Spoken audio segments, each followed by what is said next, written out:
I met this beautiful woman when I was 24 and fell in love with her the moment I saw her. We dated for 3 months, and that's all it took for me to know she was the one I wanted to spend the rest of my life with. She was smart, confident, and passionate of her dreams. My mom had raised me and my brother on her own because my jerk-off father left her for another woman when I was 2 and my brother 4. She worked hard to keep us fed and to put a roof over our heads, but unfortunately, she was never the same person after Dad's betrayal. According to Uncle, Mom used to be a very happy person. Her friends adored her, and she was genuinely liked by everyone she met. But that version of Mom we never met. Our version of Mom, well, we rarely saw her smile. She was timid and understandably always tired. Growing up, I didn't have a father, and so my mom was my world. She was my rock. But in all honesty, it didn't feel like that. I was always afraid she might crumble any day, both mentally and physically.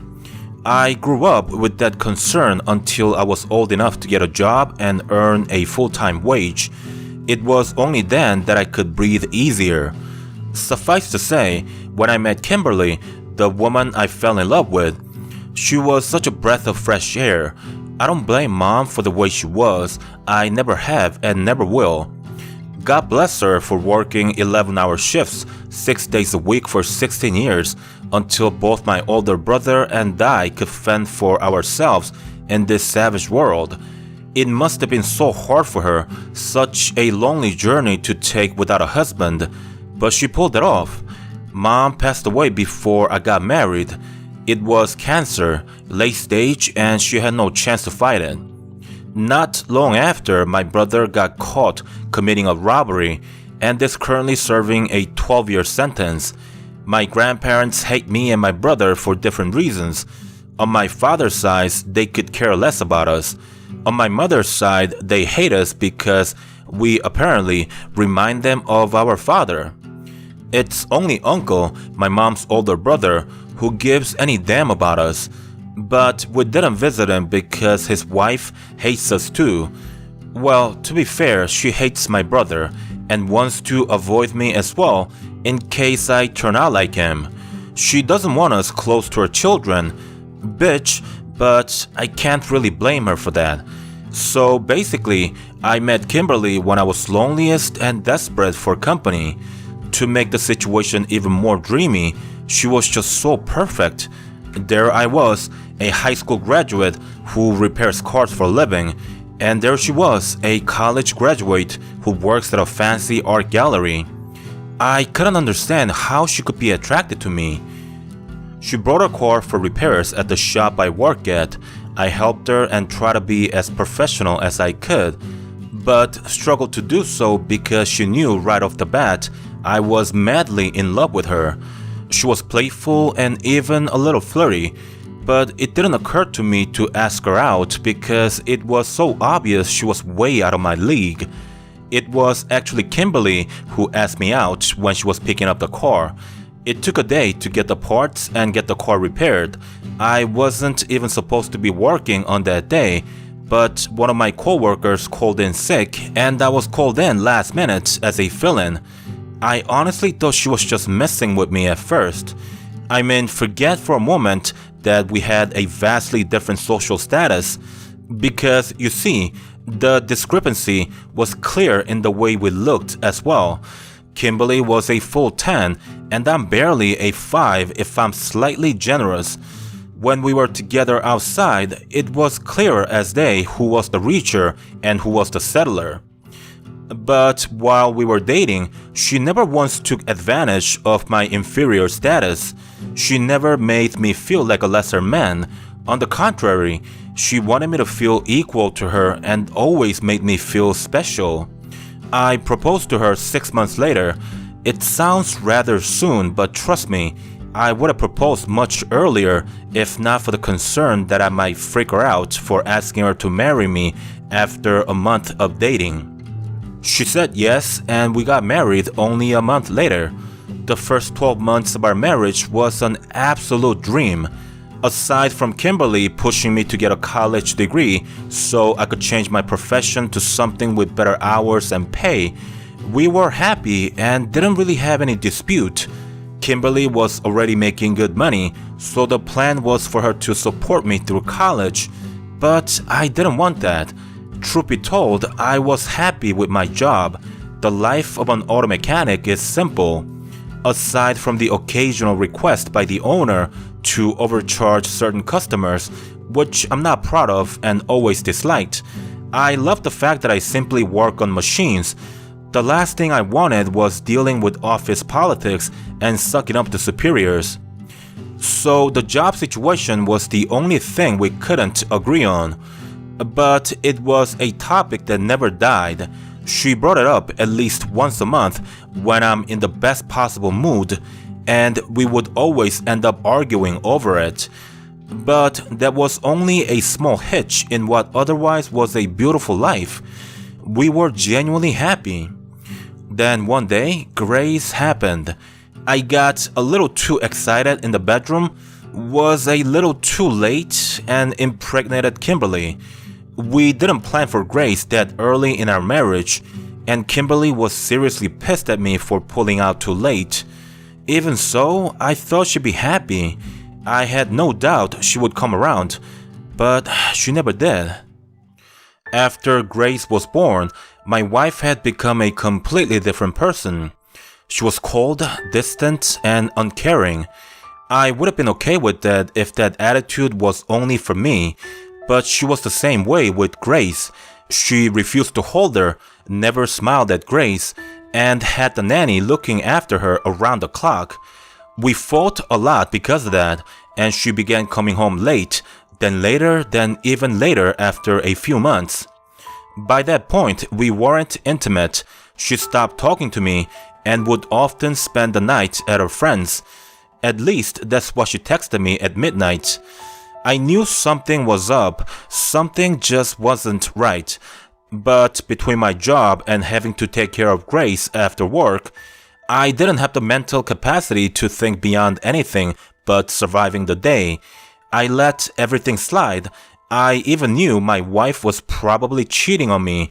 But I had hoped that in time she would see what's truly important in her life and would come back to us one day.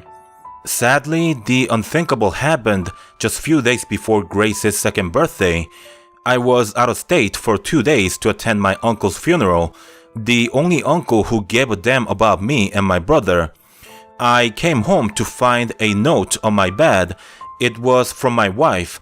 In the note, she said that she had sold the house. It was under her name. She made most of the down payment, so fine, I guess.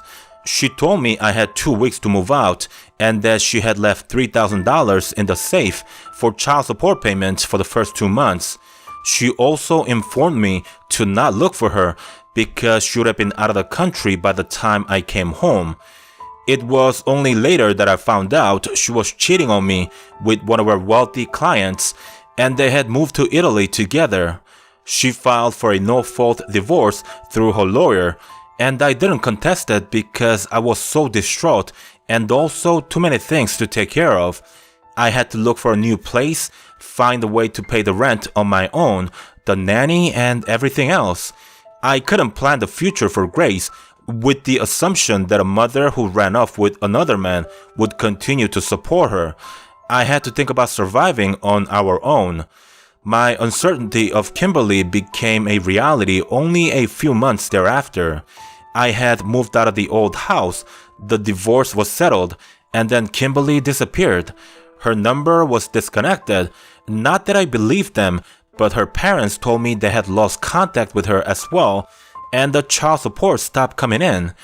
I asked Kimberly's parents to help me with Grace. I told them I would find a job and an apartment near their place. I begged them to take care of Grace during the day while I worked, but not only did they refuse to help, they also told me they didn't want anything to do with me or Grace. They've made it clear they wanted us out of their lives. I had no one to turn to for help. I didn't have enough money to pay for our current nanny, who's been more of a mother than Kimberly has ever been for Grace. The nanny quit eventually, and I had to put Grace in the care of a neighbor for about half the money I was paying the old nanny. The new nanny was an elderly woman who lived alone. I didn't know much about her, but what else could I do? It was either her or I couldn't work. When I came home after work on the first day of putting Grace in her care, I felt terrible upon seeing Grace's condition. Her diaper hadn't been changed for God knows how long because her thighs, bums, and crotch were full of rashes and burns. That night, I remember keeping the room warmer than usual with the use of electric heater, and I let her sleep with nothing on from the bottom half of her body. I woke up every 2 hours to change the towel I laid under her and to clean her in case she peed or pushed out a dookie. Fortunately, she looked better in the morning. I went to the nanny and told her about the rashes. She said she'd be more careful, and I went to work after that. I returned that night really tired after not getting much sleep on the previous night. When I turned the corner to park the car near the nanny's place, I saw an ambulance and 3 police cruisers dominating the scene. It felt like my heart had dropped to my stomach. The first thing I thought was, the nanny's so old. What if she passed away while looking after Grace? My heart was pumping and I was struggling to walk straight. I went up to the officer who was standing in front of the entrance and said, "What's going on, officer?" The officer responded, "Are you a resident of this apartment?" "No, but my little girl's nanny lives here." "Is the last name of the nanny Mrs. Chadwick by any chance?" I didn't even answer that and was about to go up to check for myself when the officer said, "Sir, there's something you need to know before you go up." I stopped at my track and stood there with my mind completely blank. "Is Mrs. Chadwick your daughter's nanny?" "Yes, she is." "Why? What happened to her?" "Nothing to her, sir. I'm so sorry to inform you of this, but I'm afraid your daughter died in a bathtub. It looks as though Mrs. Chadwick left her unattended after putting her in the tub full of water. I'm terribly sorry, sir." I went up to see the lifeless body of my little baby. She wasn't moving anymore, her tiny limbs cold and stiff. I wanted to hold her, warm her up, give her a kiss, and tell her Daddy was here, but the cops wouldn't let me touch her. I don't even know how the hours went by.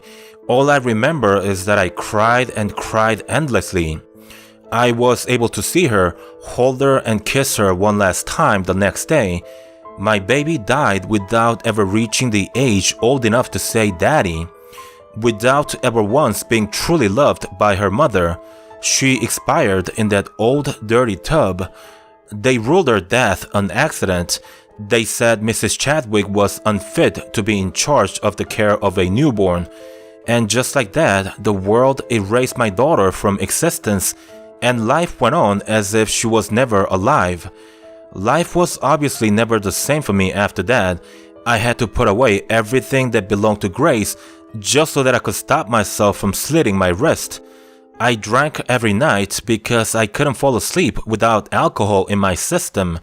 Days and weeks went by like that when one night, I was sound asleep and woke up to the sound of a baby crying. It sounded exactly like Grace, only it wasn't possible. The sound was coming from the bathroom, so I got up and opened the door and noticed the water had been turned on as well. I slowly walked toward the bathroom and the crying slowly faded away. I went into the bathroom in one motion as I opened the door, and the sound of the water stopped at the same time. Inside the bathroom, there was no running water. Both the tub and the sink were dry. So there was only one logical answer. I was drunk. I went back to sleep, went to work the next day, and all was fine until I returned home. I woke up to Grace's cries and the water running in the bathroom again. I opened the bedroom door and stepped into the living room, but this time her cries and the water sound continued. I went to the bathroom and carefully opened the door. There she was, my little baby. I jumped into the tub, held her in my arms, and cried for God knows how long until I felt a gulp of water running down my throat. I wanted to stand up, but I couldn't lift Grace, no matter how hard I tried. I took another gulp of water, then another, and it felt as though I was about to pass out. I had to let go of her and stand up. I was vomiting everywhere, felt dizzy, and could hardly stand. It took a good 2 minutes before I came to my senses, but by then Grace was gone. I found myself standing in a tub full of water, crying uncontrollably. I had imagined her again. I stopped drinking from the next day, and the hallucinations ceased as well. Then it was about a week after I went sober when I saw Grace waiting for me at the corner of our block. She was all grown up. She was maybe 6 or 7 years old. I knew it was her. The way she smiled at me and waved for me to come for her, it had to be Grace. I was about to stop the car right around the corner, but then a man snatched Grace from where she was standing and ran off with her to the opposite direction. He ran so fast I had to floor the gas in order to catch up to him. I was getting close to him when I felt a huge impact from the right side of the car and just passed out. I woke up at a hospital the next day and was informed that I was involved in a car accident. Apparently, I blew by the red lights at 80 miles per hour, and a bus traveling at 40 miles an hour had T-boned my car. They told me I was lucky to be alive and questioned me over and over again if I was trying to commit suicide. I told them I wasn't, but the cops seemed to have their doubts because there was no trace of alcohol or drugs in my blood work. Due to the recent tragedy, I believe the only way for them to make sense of the incident was to pin it on my supposed unstable state of mind. After I recuperated, I had to pay a big fine, had my driver's license revoked, and they made me see a shrink once every week. A few days ago, I had seen the shrink late in the afternoon, and after that, I spent the entire evening walking at a nearby park. It was late and I had to go home, so I grabbed my backpack and head toward the bridge that leads to my apartment. As soon as I step onto the walkway on the bridge, the streets and the roads become desolate. There's no one around, but I could hear a young girl laugh happily somewhere on the bridge. I run toward the sound of the laughter and see the little girl version of Grace again. She's precariously walking on the ledge of the bridge, but seems to be so happy. I say to her, "Baby, stay right there. Don't move, okay? Daddy's gonna come and get you." As soon as I say that, she runs toward the higher arch of the bridge and calls for me. I have to get her, and so I climb up the ledge and carefully walk toward her. I could almost reach her when she says, "Stop. Daddy, please come with me." Then she jumps off the bridge. I jump after her without even thinking. I didn't have to think. My body reacted faster than I could process the situation. Then comes the realization of the situation. I hit the ice-cold water, and it feels like I just been dropped from a 5-story building onto a concrete. My body aches, my limbs feel like they were detached from the impact of the fall, and I'm having trouble keeping my head above water. I struggled for a few minutes when I could finally feel my toe touch the floor of the river. I get out of the water and just lay on the ground trying to catch my breath. I'm hurting everywhere, but I know I have to leave the scene or else the cops will show up shortly. Based on my recent history, I knew there was a good chance I'd be locked up in a mental institution whether I like it or not. I went home, got naked, and checked my body. The entire left side of my body looked completely battered. I couldn't go to the hospital for obvious reasons, so I tried Advil, but it didn't help much. That's when I remembered we had a seriously powerful painkiller at home. It was given to my ex-wife when she had given birth to Grace, and she hadn't finished that. I packed that painkiller from the old house in case it could come in handy one day. I took that painkiller and the rest is blank. I don't remember what happened after that until the next morning. I feared that I might have broken a bone or two, but fortunately, I was able to move without pain after about a week. It's been about a month from that point to today. Every day, I hear Grace calling for me from random places. I managed to ignore them so far, but I know it's only a matter of time before she has me under her absolute control once again. It makes me wonder, is it really Grace calling for me? Maybe she's stuck in between this world and the next, so perhaps she needs my help to cross over to wherever she needs to be. But then I also know there's a good chance that I might have gone insane. I just might be holding on to a thread of sanity, and who knows when I might lose hold of it. Lastly though, I do wonder sometimes if it could be the devil's work. It could possibly be bewitching me to commit suicide, knowing how fragile I am right now. But she looks so real, and I miss her so much. I just wish I could hold her one more time, even if it's the work of the devil. I will sell my soul to the devil for that one chance to be with my little baby one last time. I think I'm ready. Yeah, I'm ready. That is the end of this video, ladies and gentlemen. I shall not comment on it because I don't know how my comment on such story would be appropriate. But please do share your opinions in the comment section and maybe we can have a discussion about it. Or you know what, just comment on what you want to comment on and maybe we could discuss about politics. Nope, just kidding. I will not comment on any subject related to politics. Also, before I go, I've tried a different style of recording for the narration. I've used a different setting for the microphone, enhanced the audio a little bit differently. I think my previous narration sounds were clear but a little rough. This one is a little warmer, decreased the treble and boosted the mid-bass a little bit. Let me know what you thought about it so I could choose one style based on your preference. Anywho, I hope you enjoyed the video. Thank you for watching. Goodbye.